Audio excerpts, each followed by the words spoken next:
Hi folks, we're the Fiveys. I'm Stevie. And I'm Suzanne. We've got a great song for you today, requested by our 3-year-old. It's from Frozen 2, All Is Found. Make sure and watch all the way to the end as I'll talk in detail about what you hear us play.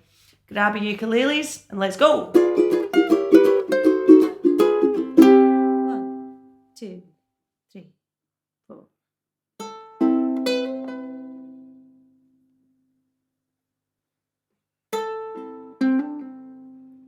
Where the north wind meets the sea, there's a river full of memory. Sleep, my darling, safe and sound, for in this river all is found.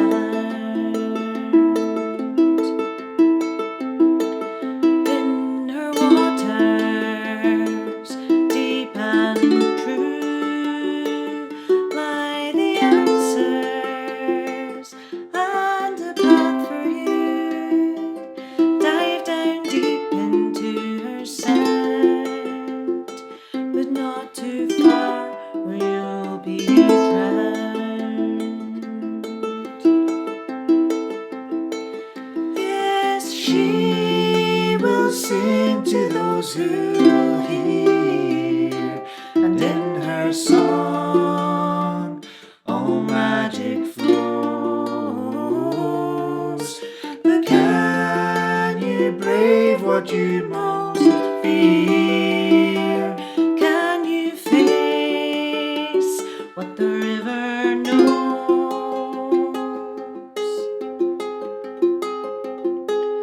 Where the north wind meets the sea, there's a mother full of memory. Come, my darling, homeward bound. When all is lost, then all is found.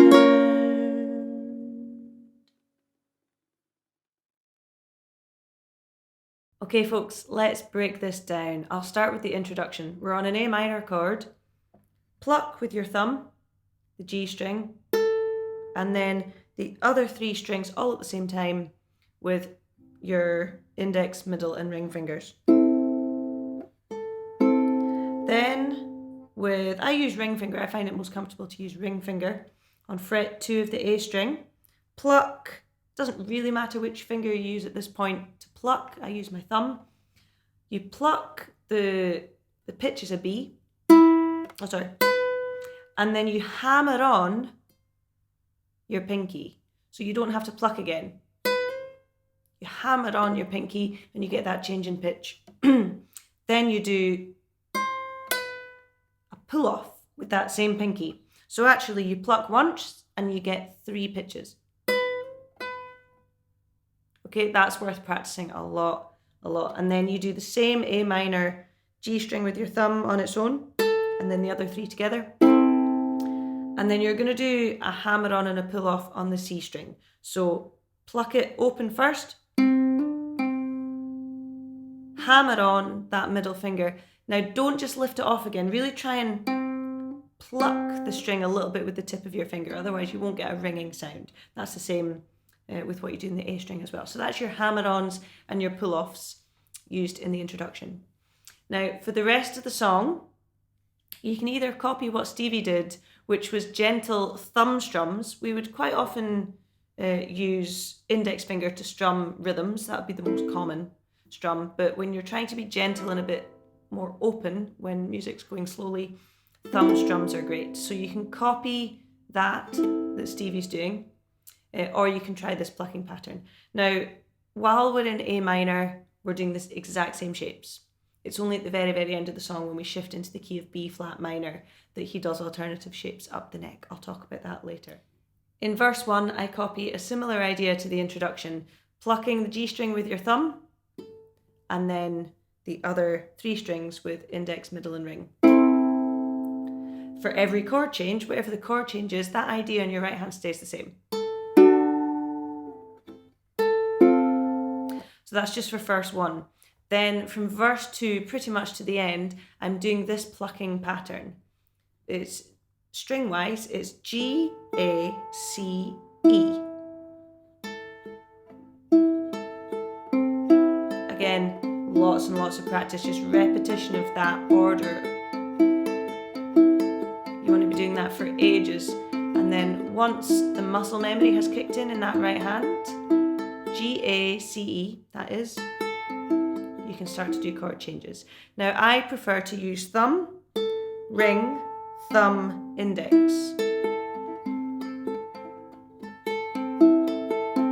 don't have to do those exact fingers. I'd recommend something very similar to it because it just gives you that strength pushing against each string in a kind of cycle. So I use thumb, ring, thumb, index. For all the chord changes, that just flows. You'll see when I put in the occasional stop. You can take that with a pinch of salt. You can choose exactly where you want to stop. And when we go into the key of B flat minor, I put in more stops to give the opportunity to change chord without being too panicked. So, speaking of changing chords, I just want to highlight 2 places how I troubleshoot finger picking and changing chords, because I know that's very difficult to get together.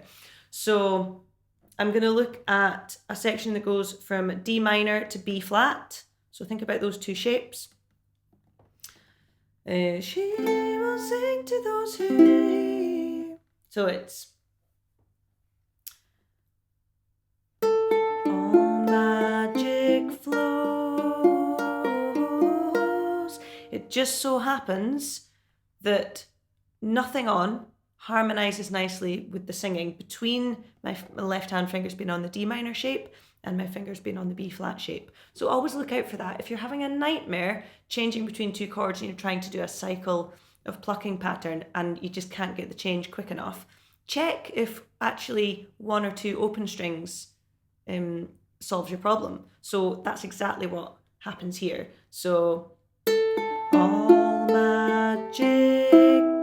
So I'm plucking the C string and E string on jick. Gives me time and it harmonizes nicely. It gives me time to get onto the B flat. Flows. Another section that I want to highlight is when I go from the D to the F minor just before the key change.